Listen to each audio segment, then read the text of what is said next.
Islam memerlukan kita, tapi kita yang perlu Islam. Kalau nak tolak Islam, silakan. Allah kata silakan kalau kamu nak tolak Islam. Tapi yang penting kita yang perlu kepada Islam. Maka Allah nak tunjuk pada permulaan, bukan Islam ini terdiri atas sebab orang kaya. Orang miskin sekalipun akhirnya akan menjadi tegak Islam. Kalau kita kata Islam ni tak boleh, tak ada keuangan, tak ada orang juang Islam ni, tak ada duit, tak boleh tegak Islam, kita golongan yang salah. Kerana permulaan Allah dah tunjuk bahawa yang pertama menegakkan Islam kalangan orang miskin, tetapi bagaimana boleh tersebar sehingga ke hari ini. Jadi ini hebatnya Islam. Ikuti satu dialog di antara Rustam, keturut-turut tentera Parsi, dan Rubi' bin Amir, seorang askar biasa Islam. Kita lihat dialog dia. Apa kata-kata mereka ketika bertemu dengan Rustam, satu ketua tentera Parsi. Parsi pada zaman itu adalah tentera yang paling kuat di kalangan tentera Parsi. Dan Rubi' bin Rustam, Rubi' bin Amir, seorang askar biasa Islam. Kita lihat dialog di antara mereka. Maka Rustam berkata, apakah yang mendesak kamu berperang dengan kami? Kenapa kamu berperang dengan kami? Maka Rubi' menjawab, kami datang kemari untuk membebaskan manusia dari penyembahan sesama sendiri kepada penyembahan Allah yang Maha Esa. Ada satu dialog yang cukup popular disebut sebagai, kami ini berada di sini nukhrijun nas min ibadatil ibad ila ibadatillahi rabbul ibad. Kami nak keluarkan manusia daripada menyembah sesama mereka, iaitu mengagungkan. Kalau orang tu berpangkat, agungkan dia. Kalau orang tu ada kedudukan, kita agungkan dia. Daripada menyembah sesama manusia kepada menyembah Tuhan, iaitu Tuhan kepada segala manusia. Jadi ini kata-kata Rubi'. Kemudian beliau memandang kepada beberapa barisan di kiri dan kanan Rustam yang tunduk menyembah kepadanya sambil menambah cakapnya. Jadi dia lihat tentera Rustam ni semuanya sedang tunduk kerana hormat kepada Rustam, ketua tentera. Maka dia kata lagi, ketak setahu kami, kamu semua bijak belaka. Tetapi di hari ini aku tidak pernah lihat suatu puak pun yang paling bodoh dari kamu. Sesungguhnya kami orang Islam belum pernah lagi memperhambakan sesama sendiri. Yang aku sangka kamu ini bertolong-tolongan antara satu sama lain, tetapi sebaliknya terdapat penindasan dan penghabaan sesama sendiri. Maka dia lihat tentera tu, dia lihat, aku tak pernah lihat orang paling bodoh di kalangan kamu. Orang yang lebih bodoh daripada kamu, kerana menyembah manusia. Tapi kami tidak, kami tolong-menolong, bukan menyembah manusia. Maka puak yang lemah tadi berpaling ke arah Rubi' sambil berkata, memang benar apa yang engkau ucapkan itu. Tetapi puak atasan pula bila mendengar ucapan Rubi' tadi, suatu paluan yang hebat yang telah dihumbankan ke atas kepala mereka, lantaran ucapan itu menjunam tepat kepada tindakan mereka. Ucapannya tadi mengandungi suatu kuasa sakti yang akan menarik hamba seruan kita ke arahnya. Jadi orang biasa dia rasa ni macam satu pembelaan, tapi orang atas rasa macam satu paluan yang hebat duduk atas kepala, menindir kepala mereka kerana rasa ini satu kata-kata yang boleh menidakkan. Macam itulah kadang-kadang orang takut orang datang kuliah, lebih baik tak payah buat kuliah banding buat kuliah. Takut orang yang buat kuliah dia makin lama makin nentang orang atas. Dia rasa gitu. Orang bawah rasa seronok dengar kuliah, aku ni rasa hina, tak ada duit, tak boleh pergi haji, pakaian pun biasa, tapi boleh dengar kuliah rasa semangat. Kenapa? Kita juga boleh beramal seperti mana orang kaya, dapat pahala seperti orang kaya, tapi orang kaya tak senang pula. Ini biasa berlaku. Zaman Nabi pun dah berlaku, apatah lagi zaman kita. Kalau orang datang kuliah, orang datang satu majlis, orang datang satu dialog pidato dan sebagainya, takut orang yang mendengar pidato boleh dipengaruhi dengan ucapan-ucapan daripada pemidato. Ini biasa. Zaman Nabi pun dah bimbang dah. Penegasan ini sama sekali tidak merupakan suatu pendedahan mengenai golongan lemah yang telah memeluk agama Islam dengan tujuan mencari perlindungan.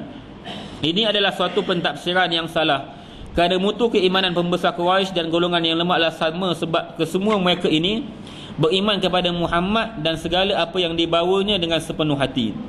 Sebab apa pembesar dan orang atasan Quraisy tidak mahu ikut dan berikan kepimpinan kepada Nabi Muhammad sallallahu alaihi wasallam? Ini adalah disebabkan mereka menganggap diri mereka sebagai ketua dan penganjur Quraisy dan tidak mahu tunduk menjadi pengikut-pengikut Nabi Muhammad sallallahu alaihi wasallam.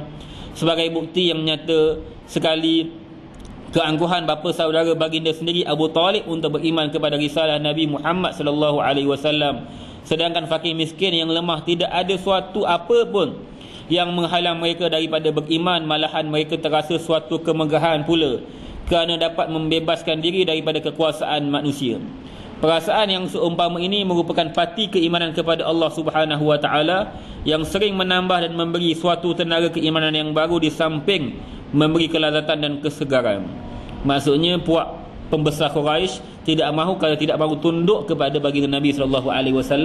Bukanlah maksudnya orang yang miskin masuk kerana nak perlindungan, kerana takut tak ada perlindungan mereka masuk. Bukan kerana tu, tapi kerana mereka rasa mereka ini tidak ada tempat pengaduan. Tak ada nak serah siapa. Ketua, mereka ini hamba, nak serah tak boleh, hamba. Tapi yang ada adalah Tuhan, ada tempat berserah. Apabila ada mereka rasa lapang dada. Tapi pembesar Quraisy kenapa tak nak masuk? Kerana majoriti pembesar Quraisy pada ketika itu adalah bapa saudara Nabi. Semua takkan nak beriman dengan anak saudara.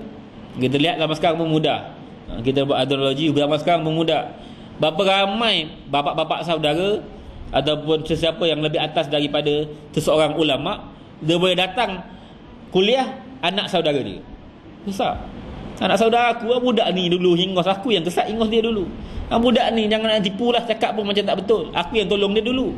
Kenapa? Dia tak boleh rasa nak masuk kuliah orang yang lebih rendah kedudukannya. Itu biasa, fitrah. Maka mereka tak boleh beriman kerana mereka rasa kalau ikut Muhammad ni, pertama, kenapa? Pertama kerana mereka ini berpangkat banding Nabi. Yang kedua sebabnya, sebab yang masuk pertama tu orang miskin. Takkan kami nak terlibat sama dengan orang miskin, dengan kuliah sama. Ini ada ego. Sebagaimana yang berlaku dalam peristiwa surah Abasa.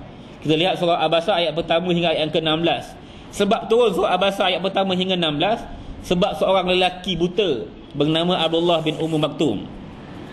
Lelaki buta ini datang, dia nak belajar agama. Kata, ya Muhammad, wahai Muhammad, adakah wahyu, hal nazal al-wahyi alladhi lam asma', adakah telah turun wahyu yang aku belum dengar?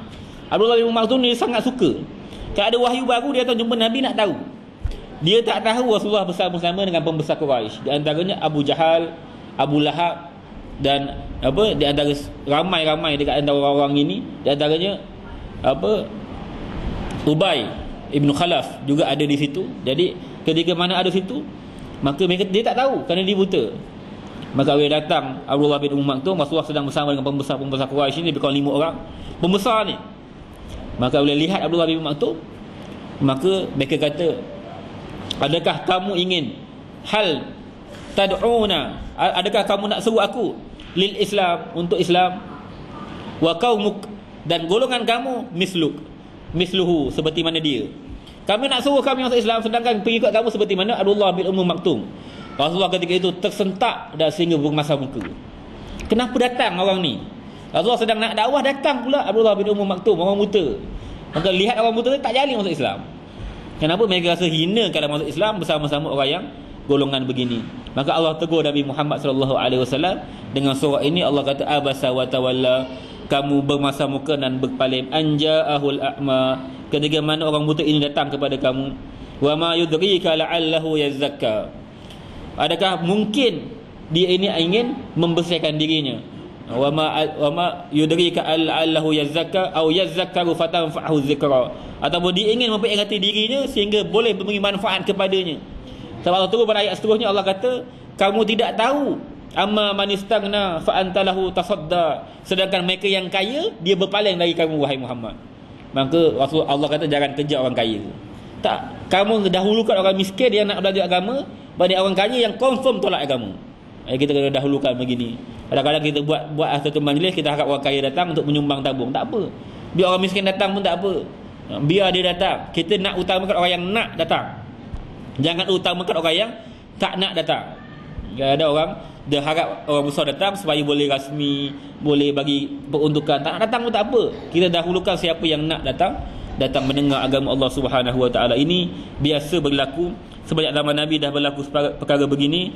Dari sini nyata sekali betapa kotornya candang yang dipalukan oleh penyerang-penyerang pemikir di masa ini, yang memperak-perandakan yang dakwah Nabi Muhammad SAW itu adalah hasil ilham tempatan dan suatu bangsa Arab semata-mata, serta gerakan revolusi mental bangsa sahaja. Jadi kita telah menolak akan dakwah orang ini yang mengatakan dakwah Nabi zaman dulu adalah daripada ilham, bukan daripada wahyu, adalah hanya gerakan revolusi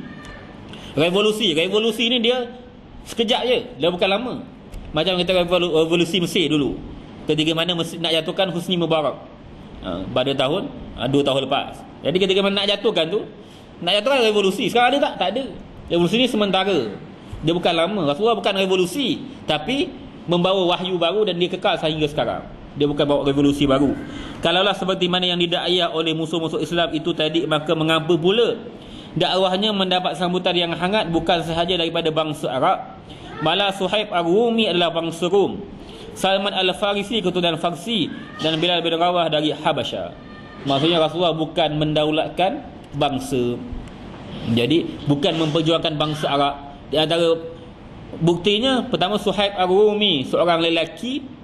Kalau kita baca tentang Suhaib Ar-Rumi asalnya adalah orang Arab. Asal Arab. Suhaib Ar-Rumi ni confirm Arab.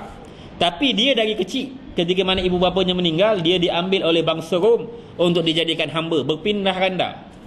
Dan dia lama duduk di Rom. Jadi akhirnya dipanggil Suhaib Ar-Rumi, sedangkan dia bangsa Arab. Jadi dia, maksudnya Rasulullah bukan dakwah hanya kepada bangsa Arab, tapi bangsa selain Arab juga ada. Lainnya Salman Al-Farisi, bangsa Parsi, dia juga masuk Islam. Bilal bin Rabah daripada Habasyah juga masuk Islam. Maksudnya Rasulullah bukan dakwah kepada hanya bangsa Arab. Orang yang memperjuangkan bangsa, orang yang tidak ada asas perjuangan. Perjuangan tidak boleh perjuang bangsa, dia mesti perjuang Islam, bukan bangsa. Kerana bangsa tidak boleh dipilih. Siapa boleh pilih bangsa? Sebelum kita lahir kita dah pilih dah mak ayah kita bangsa apa. Tak boleh. Lepas tu jangan hina manusia kerana bangsa. Biarlah bangsa apa, jangan hina dia.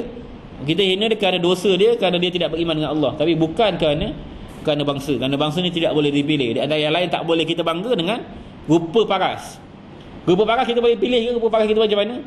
Kulit putih gebu. Yelah, kalau mak ayah kulit putih bolehlah jadi. Takkan mak ayah kulit putih kita, mak ayah kulit hitam jadi kita jadi putih? Tak boleh.